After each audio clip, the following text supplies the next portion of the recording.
What's up, guys? This is the Gospel according to Mark with a C. He is I and I am he. Just taking some time to tell you exactly what's on my mind. And guys, if you're anything like me, you've been really wondering why. Why do you like Marvel movies so much? Why do you like the Avengers so much? Like, this has got to be keeping you up at night. It's like I want to give this series up, but it just be calling me, man. It just be calling me, and I don't understand why. Well, thankfully, guys, now we have a scientific study to help us understand why it is that we love the MCU and the Avengers so much. And thankfully, oh, thank God. Oh, praise the Lord. Oh, I feel the ghost coming into me. All right, anyway, we have this study that helps us to understand why it is that we love the MCU and the Avengers so much. Ooh. Nature.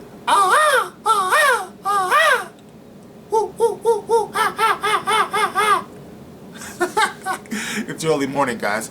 But yes, we have this study, and this article I'm going to share with you, it's brought to you by the good people at comicbook.com. And I'm going to share this for you right now. So brace yourselves, guys. We're going to have some understanding up in here tonight. Yes, we are. And it goes on to say, science reveals why people love the Avengers movies. Yes, and this is by Adam Barnhard. Barnhard. And it goes on. Me. By now, the Marvel Cinematic Universe is nearly a $22 billion franchise for Marvel Studios. And to be frank, which reminds me, I could use some hot dogs today. I think I'll barbecue. I mean, it is July 4th weekend, right? Would this be considered July 4th weekend? I think so. There's likely no end in sight for Avengers and other MCU-based properties. Actually, yes, there is an end in sight, and it's called Brie Larson.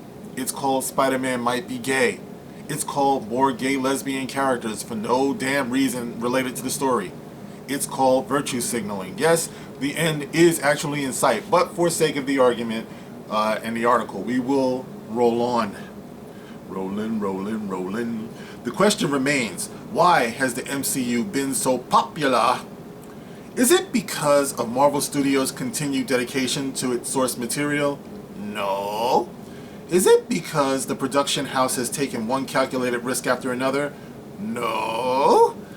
One recent scientific study appears to have unearthed the answer. Hey Eva, how's it going? It's my cat down there at my feet. Essentially, it all boils down to fans being attracted to the best storytelling, duh, versus a large cast or dazzling visual effects. Okay, so science has determined that people go to movies and are liking it because they're attracted to the best storytelling. I never would have guessed that. I should have went to school. At a deeper level, stories are so important for humans, researcher Matthew Ruffin told Tex Explore. It's fair to say, I think, that stories are what makes us human, what differentiates us from the rest of the natural world. We would really like to make a contribution to understanding how and why that is so. Ruffin worked with his colleagues Lewis Mitchell, Tobin South, and a team at the University of Adelaide to use ecology-based methods to come up with a result. As Ruffin points out, the movies with the biggest casts have made Marvel Studios the most money, though he and his team are cautious to directly attribute the film's larger profits to sprawling casts. So they're saying the movies with the biggest cast. So fellas, you see, size does indeed matter. Fellas, did you know that after 40, a man's testosterone drops by about 99.9%? Would you like to perform with maximum efficiency like you did when you were 18 and a half? Well, take our new concrete pills and watch as your woman keeps coming and coming back for more. The biggest surprise for us was that the effective cast size is correlated with the profitability of the movies, with a bigger roll call, translating in bigger profits, Ruffin said. However, You have to be very careful about such results. What we observe is only a correlation, and we can't get causation from that, and that alone. We think that the true reason for the correlation isn't just that audiences like bigger casts. The real reason, part of the uniqueness of the MCU, the real reason is part of the uniqueness of the MCU. The uniqueness, he says.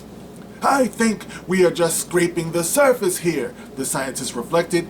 What makes a movie or a franchise work is tremendously complex, and you cannot undervalue the contributions of the brilliant directors, actors, and other artists who created these movies. Historically, media analysts have been in the hands of social scientists who analyze the human pieces of the puzzle, identify tropes, and decide how we feel about movies.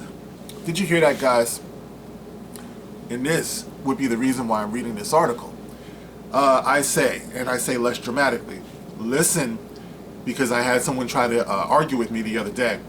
Historically, throughout history, media analysis has been in the hands of social scientists who analyze the human pieces of the puzzle, identify tropes, and decide how we feel about movies. So guys, on one of my last videos, when I said that all of this stuff that's going on now, you know, with the way Hollywood relates to its fandom and attacks the people, and then measures how we feel about what we see on the screen, and all of these trends that they throw out at us, you know, the pushing of alternate agendas, and you know, the homosexual agenda, and all the virtue signaling and all that stuff, I called it a psyop. I will continue to call it a psyop. Remember, guys, what was it, Operation Mockingbird, where they talked about taking media, you know, TV, radio at the time, and using it to influence the masses, you know, the social climate, if you will. All right, so I see this all as a psyop, and people are measuring how it is or what they can get away with, essentially.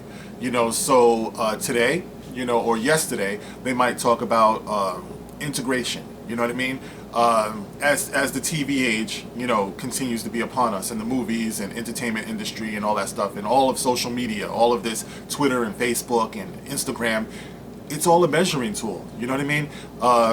So it would have been integration.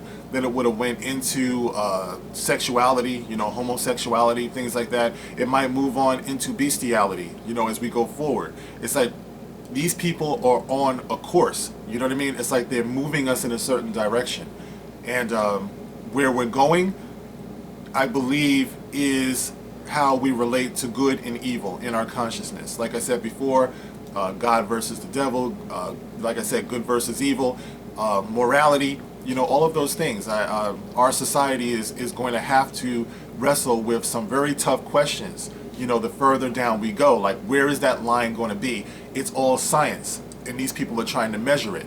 So if you have that humanity inside of you, and you have something inside of you that says, I can't deal with this, you know, or that's wrong. It's like you have to listen to that voice inside your head, because these people are going to keep on pushing the envelope. They're going to keep on blurring the lines, as Robin Thicke said in his, you know, popular song a few years back, you know, which ironically did kind of have hints of bestiality in that video, blurred lines. So, you know, that's the way I see it. And then they ask you, what is your favorite of the 4 Avengers movies? Share your thoughts on the comments below or by tweeting me, yada yada yada. Okay, that's it. Alright guys, so you know, like I said, this whole thing just goes to show you that these people are watching. You know, they're watching what we do online, they're watching what we do in these videos. You know, my videos and other people's videos have been demonetized, usually in correlation with whatever opinion that it is that we're expressing that might not be very popular, or maybe it's not part of the plan. I don't know, but it's all very interesting. It really is. And I just wanted to present that to you. But in the end, you know, why do we like the Avengers movies? Well, because they're entertaining. You know, that's all it is. And when they stop being entertaining, guess what? We won't like it anymore. So, you know, when people say to me, you know, what's the big deal? All I can say is, I know it's only the Avengers, but I like it, yes I do. You know? But, like I said, everything changes. So guys, what do you think? You can comment, you can like, you can share, you can subscribe. Of course, you can find me on Twitter. And I really do thank everyone who's been subscribing and hitting that notification bell. I've really been at war with YouTube. They take my subs. There's not a lot of notification going on. I saw my analytics. You know, it seems like people are just finding my videos by browsing. You know what I mean? Like, according to them, the largest percentage of people who, you know, who just happen to come across my videos, like, nobody gets notified. You know what I mean?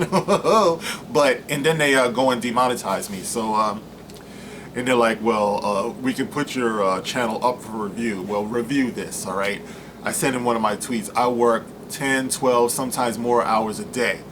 And if you think I am going to beg you for anything, you're fucking wrong. I don't care if I just have one sub. I'll continue to speak my mind. Because after all, this is the gospel according to Mark with a C. And I'll catch you on the next one. Rock on.